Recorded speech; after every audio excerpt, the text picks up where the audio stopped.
wabarakatuh. Waalaikumsalam warahmatullahi wabarakatuh. Selamat pagi semua. Pagi. Perkenalkan, nama saya Fitri Sri Handayani. Saya di sini sebagai moderator dalam seminar pagi ini, di mana pematerinya adalah Jerry Evandi. Sebelum menjelaskan materi desain seminar, penelitian seminarnya, saya akan memperkenalkan terlebih dahulu penyangga. Penyangga pertama ada Najla Safa Fadila, penyangga kedua Dita Rahmalia Adisti. Baik, langsung saja saya persilakan kepada pemateri Jerry Evandi untuk menjelaskan desain penelitiannya.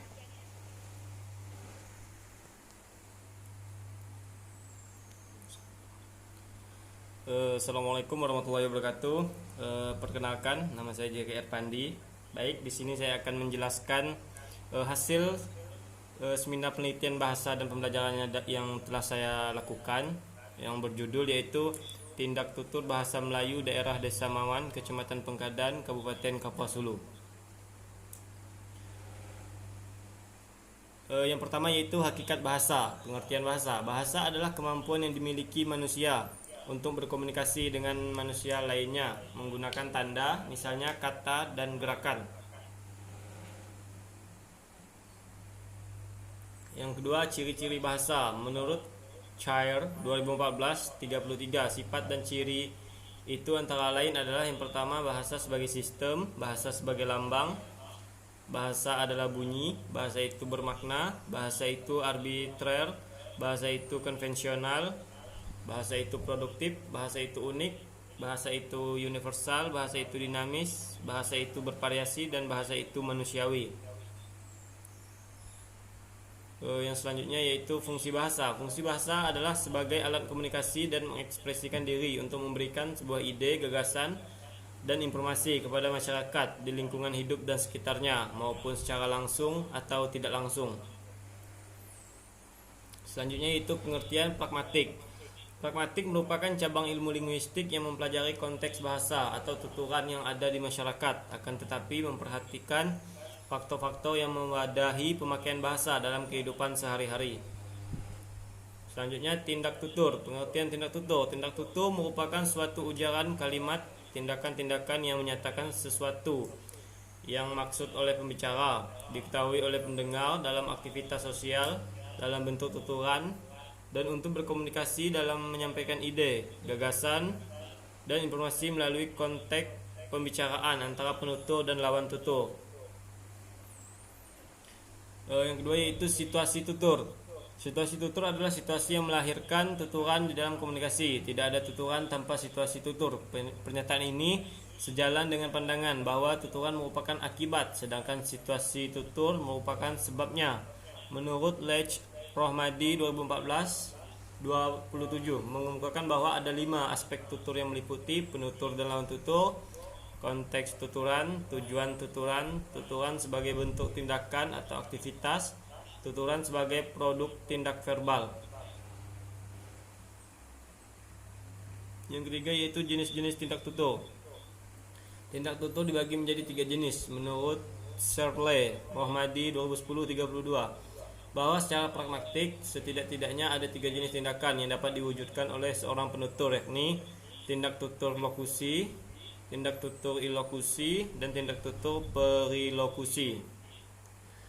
Yang D, tindak tutur direktif. Tindak tutur direktif adalah tindak tuturan yang dilakukan oleh penuturnya dengan maksud agar lawan tutur melakukan tindakan yang disebutkan dalam ujaran itu, misalnya menyuruh, memohon, menuntut, menyarankan, dan menantang.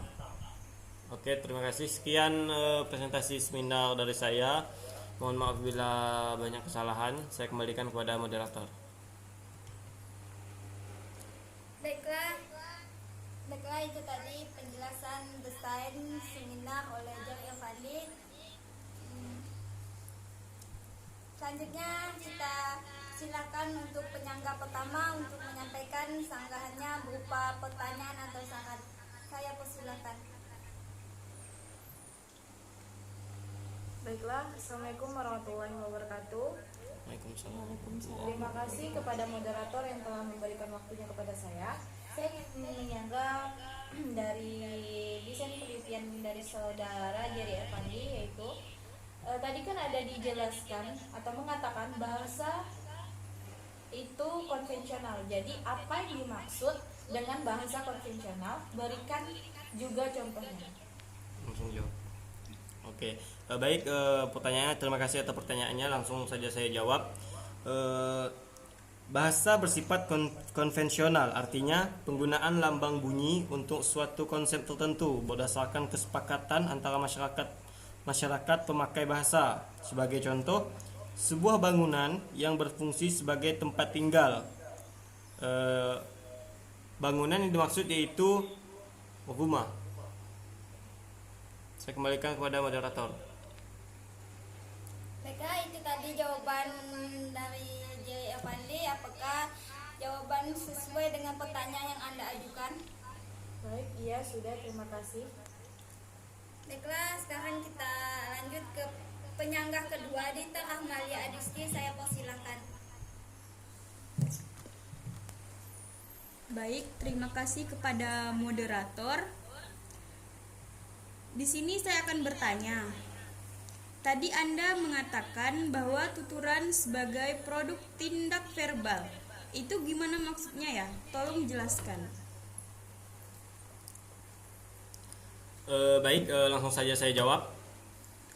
Yang dimaksud dengan tindak verbal yaitu tuturan merupakan hasil dari suatu tindakan. Tindakan manusia ada dua, yaitu yang pertama tindakan verbal dan tindakan non-verbal. Karena tercipta melalui tindakan verbal, tuturan tersebut merupakan produk tindak verbal yang merupakan tindakan atau mengekspresikan kata-kata atau bahasa. Sekian, saya kembalikan kepada moderator. Baiklah, itu tadi jawaban dari Jerry Avandi untuk pertanyaan penyanggah kedua Dita Ahmalia Adisti. Sekian presentasi hari ini saya tutup. Saya ucapkan terima kasih. Assalamualaikum warahmatullahi wabarakatuh. Waalaikumsalam warahmatullahi wabarakatuh. Assalamualaikum warahmatullahi wabarakatuh. Waalaikumsalam warahmatullahi wabarakatuh. Perkenalkan, nama saya Jerry Erpandi. Di sini saya sebagai moderator. Baik, pada hari ini yaitu ada saudari Dita Ahmalia Adisti yang akan melakukan simulasi seminar yang berjudul Peningkatan Keterampilan Menulis Berita melalui Metode Karya Wisata pada Siswa SMP Bahagia. Baik, sebelumnya saya perkenalkan terlebih dahulu kepada para penyangga. Yang pertama yaitu Fitri Sri Handayani, yang kedua yaitu Najla Safa Fadila. Baik, langsung saja kepada saudari Dita untuk menyampaikan atau mempresentasikan hasil penelitiannya. Kepada Dita Ahmalia Adisti, saya persilakan.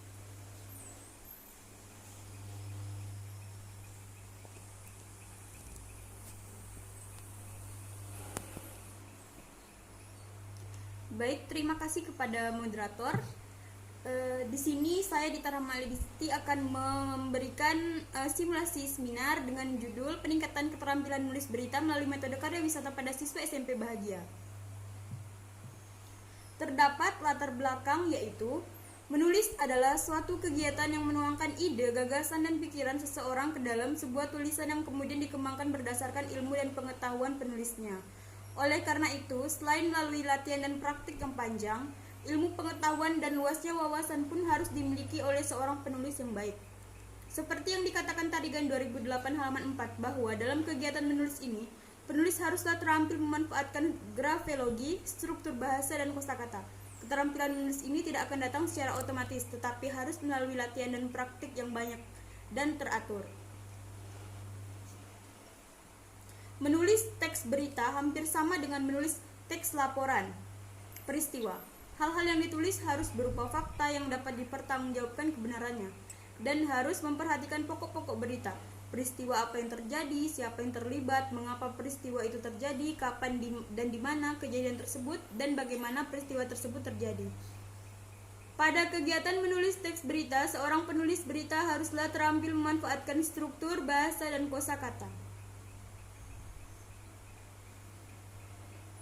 Penggunaan teknik kunjungan lapangan merupakan suatu proses pembelajaran yang menarik karena selama ini pembelajaran hanya bersifat teoritis tanpa adanya praktik. Siswa dituntut aktif, dinamis, dan berlaku sebagai subjek. Keaktifan siswa berupa melakukan kegiatan secara mandiri. Namun, bukan berarti guru harus pasif, tetapi guru juga aktif dalam memfasilitasi belajar siswa. Guru berperan sebagai pemandu yang penuh motivasi, pandai berperan sebagai mediator, dan kreatif. Selain kelebihan, teknik kunjungan lapangan juga memiliki kekurangan, yakni siswa kurang tertib jika tidak diawasi. Siswa dapat menyalahgunakan waktu yang seharusnya pengamatan menjadi hal lain, misalnya untuk bermain. Untuk mencegah hal tersebut, guru harus bisa mengawasi semua siswa dan meyakinkan mereka bahwa materi ini akan sangat bermanfaat jika dilakukan dengan serius. Kemudian di sini ada rumusan masalah, yaitu mengukur keefektifan metode karya wisata pada siswa SMP bahagia dalam proses pembelajaran menulis teks berita. Teknik dan alat pengumpulan data. Dalam pengumpulan data penelitian, peneliti menggunakan metode atau beberapa metode pengumpulan data untuk mengetahui langkah-langkah penggunaan metode karya wisata dalam pembelajaran. Peneliti menggunakan metode observasi sebagai penilaian proses. Untuk mengetahui peningkatan kemampuan menulis siswa, peneliti menggunakan metode tes berupa unjuk kerja, berbentuk tulis, ataupun wawancara. Data dalam penelitian ini dianalisis dengan teknik deskriptif kuantitatif.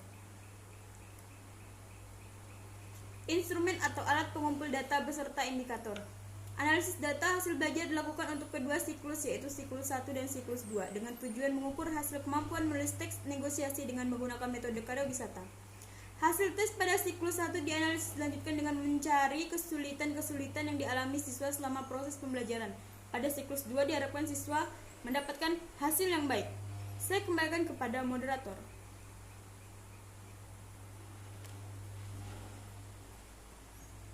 Baik, terima kasih kepada saudari Dita Ramali Adisti. Langsung saja kepada para penyangga. Yang pertama yaitu Fitri Sri Handayani. Silakan.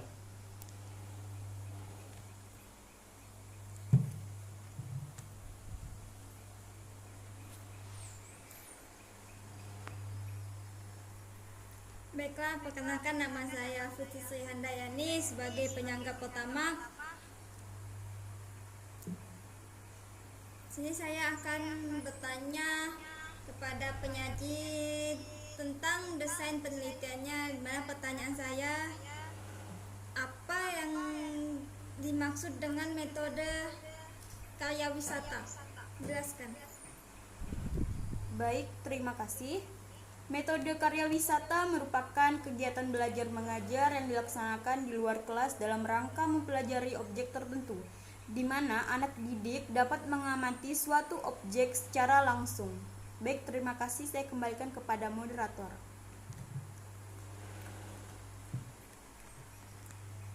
Baik, terima kasih kepada saudari Fitri atas pertanyaannya dan juga saudari Dita atas jawabannya. Langsung saja ke penyangga yang kedua yaitu Najla Sofa Fadila. Kepada Najla saya persilakan. Baiklah, terima kasih kepada moderator yang telah memberikan waktu kepada saya. Ini saya menjadi penyanyi kedua yang bertanya, mengapa Anda memilih judul ini untuk desain penelitian Anda? Baik, terima kasih. Mengapa saya memilih judul ini dalam desain penelitian saya, yaitu di sini saya menggunakan metode karya wisata, di mana dalam rumusan masalah tersebut kita mencari keefektifan.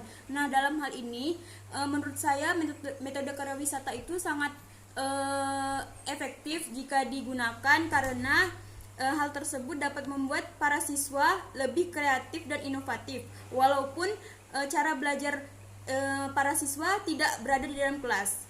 Terima kasih. Saya kembalikan kepada moderator. Oke, baik, terima kasih kepada saudari Najla atas pertanyaannya dan juga saudari Dita atas jawabannya. Baik, untuk simulasi seminar penelitian bahasa mungkin cukup sampai di sini. Saya sebagai moderator mengucapkan mohon maaf apabila terdapat kesalahan dan kehilapan. Akhir kata, assalamualaikum warahmatullahi wabarakatuh. Waalaikumsalam warahmatullahi wabarakatuh. Assalamualaikum warahmatullahi warahmatullahi wabarakatuh. Waalaikumsalam warahmatullahi wabarakatuh. Selamat pagi. Pagi.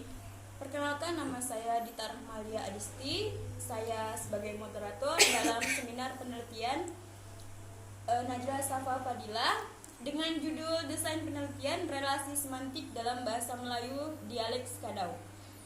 Di sini sebelum melanjutkan kepada pemateri, saya akan memperkenalkan penyangga 1 ada Fitri Sri Handayani, penyangga 2 ada Jerry Ervandi. Baik, langsung saja kepada penyaji, saya persilakan. Baik. Terima kasih kepada moderator yang telah memberikan waktunya kepada saya. Di sini saya akan menjelaskan hasil proposal saya yang berjudul Relasi Semantik dalam Bahasa Melayu Dialek Skadau. Baik, yang pertama, latar belakang masalah. Beragam suku yang ada di Indonesia membuat Indonesia dikenal dengan negeri yang kaya budaya dan kaya bahasa daerah. Indonesia memiliki bahasa daerah yang beragam, yang merupakan warisan turun-temurun oleh nenek moyang kita. Dan bahasa daerah adalah suatu warisan kebudayaan yang harus kita lestarikan. Karena oleh sebab itu, yang termuat dalam Undang-Undang Republik Indonesia Nomor 24 Tahun 2009 pada bab 3 Pasal 42 Ayat 1 yang berbunyi, pemerintah daerah wajib mengembangkan, membina, dan melindungi bahasa dan sastra daerah agar tetap memenuhi kedudukan dan fungsinya dalam kehidupan bermasyarakat yang sesuai dengan perkembangan zaman dan agar tetap menjadi bagian dari kekayaan budaya Indonesia. Kita sebagai warga negara Indonesia yang baik dan mencintai budaya kita perlu meningkatkan pengetahuan tentang bahasa daerah karena kita memiliki banyak ragam bahasa daerah yang sangat kaya dan luas. Selanjutnya, relasi semantik. Relasi semantik adalah hubungan antara makna sebuah kata dengan makna yang lainnya dalam suatu bahasa yang meliputi sinonim, antonim, homonim, dan polisemi. Cara membangun relasi yang baik itu yang pertama, membina reputasi yang baik, yang kedua persiapan, yang ketiga menghadiri acara perusahaan, yang keempat memperkenalkan diri, yang kelima menjaga sikap dan penampilan. Selanjutnya, manfaat membangun relasi. Manfaat membangun relasi yang pertama, relasi yang tepat dapat membantu tercapainya keinginan apabila memiliki relasi dengan orang-orang yang tepat, maka kemungkinan besar orang tersebut akan membantu Anda mewujudkannya. Yang kedua, relasi dapat membuat Anda terbebas dari permasalahan sama seperti yang pertama. Memiliki relasi akan sangat membantu, misalnya membutuhkan pekerjaan, relasi Anda kemungkinan memiliki relasi lain kemudian merekomendasi ke relasinya. Yang ketiga, hubungan baik dengan lama akan berguna nantinya. Teman walaupun lama pun suatu waktu bisa membantu Anda untuk bekerja sama dengan dalam hal apapun. Yang terakhir yaitu relasi dapat membantu pekerjaan menjadi lancar. Semantik. Ada 2 cabang ilmu linguistik yang khusus menyangkut kata, yaitu etimologi, suatu tentang asal-usul kata, dan semantik, ilmu makna, studi tentang makna kata. Di antara kedua ilmu itu, etimologi sudah merupakan disiplin ilmu yang lama mapan, sedangkan semantik relatif merupakan hal yang baru.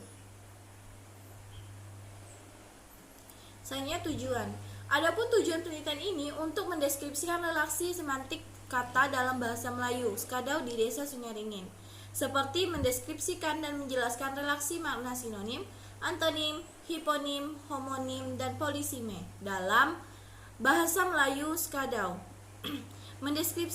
Yang pertama, mendeskripsikan bentuk sinonim dalam BMDS. Yang kedua, mendeskripsikan bentuk antonim dalam BMDS. Yang ketiga, mendeskripsikan bentuk homonim dalam BMDS. Yang keempat, mendeskripsikan bentuk homonim dalam BMDS. Yang kelima, mendeskripsikan bentuk polisemi dalam BMDS. Manfaat di sini ada 2. Yang pertama, manfaat teoritis. Penelitian ini diharapkan dapat memberikan sumbangan-sumbangan yang bermanfaat bagi perkembangan BMDS sehingga bahasa daerah akan tetap dipertahankan. Manfaat yang kedua yaitu manfaat praktis. Bagi peneliti sendiri, penelitian ini bermanfaat untuk menambah wawasan dalam menulis karya ilmiah dalam bidang linguistik khususnya mengenai relasi makna dalam BMDS. Memberikan masukan bagi peneliti selanjutnya tentang kebahasaan sebagai referensi khususnya tentang relasi makna BMDS. Membantu pembaca dalam memahami relasi makna BMDS.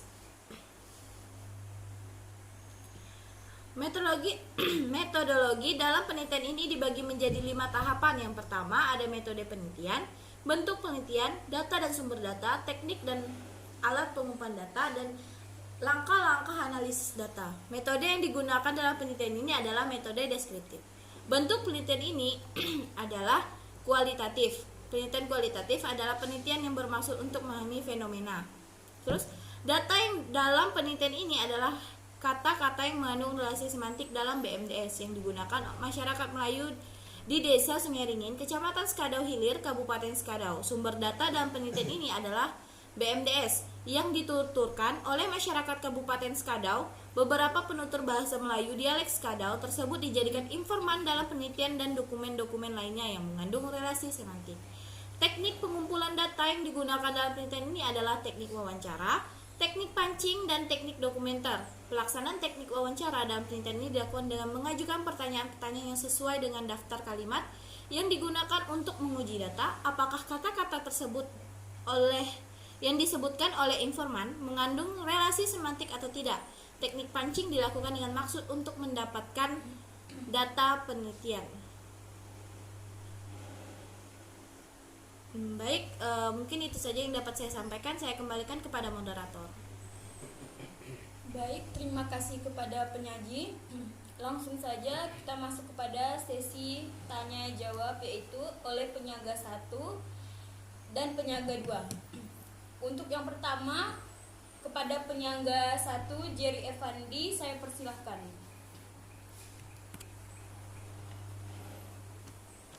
Assalamualaikum warahmatullahi wabarakatuh. Waalaikumsalam warahmatullahi wabarakatuh. Terima kasih moderator atas waktunya. Baik, langsung saja pertanyaannya, yaitu mengapa Anda menggunakan teknik pengumpulan data wawancara dalam penelitian Anda ini? Oke, baiklah. Terima kasih kepada moderator dan penyangga yang sudah memberi saya pertanyaan. Di sini, mengapa saya menggunakan teknik pengumpulan data wawancara? Karena dengan menggunakan wawancara, kita dapat mendapat informasi dan juga memudahkan saya untuk menggunakan bentuk penelitian kualitatif. Baik, saya kembalikan moderator.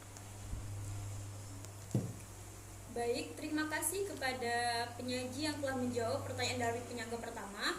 Selanjutnya, saya masuk kepada penyaga kedua. Untuk penyaga kedua, jika ada pertanyaan ataupun saran, saya persilahkan.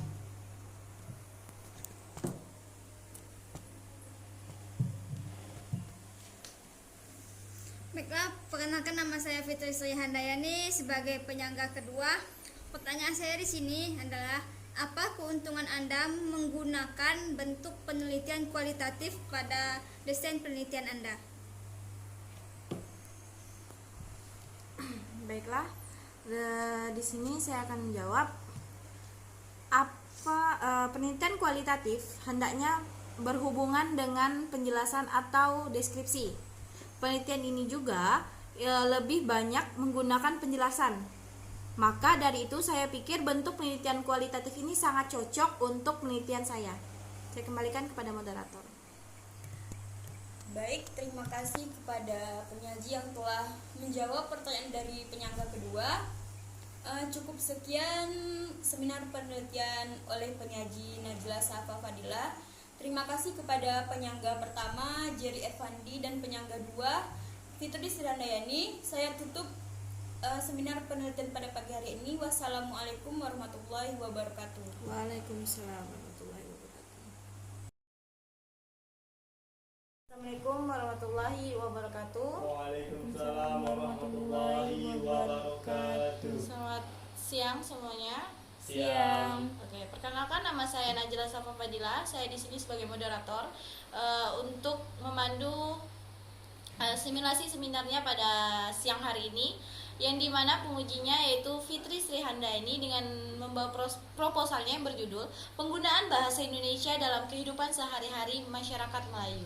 Baik, sebelum melanjutkan presentasinya, di sini saya akan mengenalkan penyangga-penyangganya. Yang pertama ada Dita Ramalia Adisti, yang kedua ada Jerry Evandi. Baik, saya langsung saja kepada penyaji untuk menjelaskan proposalnya.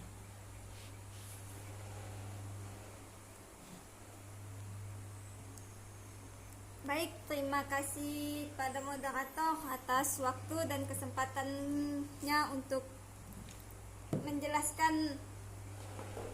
Baik, di sini terdapat latar belakang. Bahasa merupakan ciri khas dari suatu negara ataupun wilayah.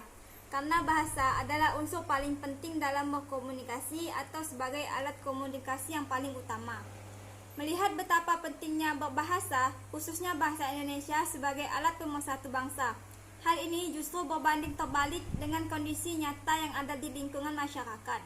Seiring dengan perkembangan zaman yang semakin maju, penggunaan bahasa Indonesia mendapat pengaruh dari bahasa asing yang masuk ke berbagai sendi kehidupan bangsa Indonesia. Masyarakat kita saat ini sangat gemar sekali untuk menggunakan bahasa yang bercampur antara bahasa Inggris dan Indonesia. Kekaguman masyarakat kita terhadap bahasa Inggris akhir-akhir ini tampak semakin menjadi-jadi. Tapi kekaguman itu hanya sebatas untuk mencampur penggunaan bahasa tersebut dengan bahasa Indonesia supaya kelihatan sebagai bagian dari masyarakat yang mengikuti perkembangan globalisasi.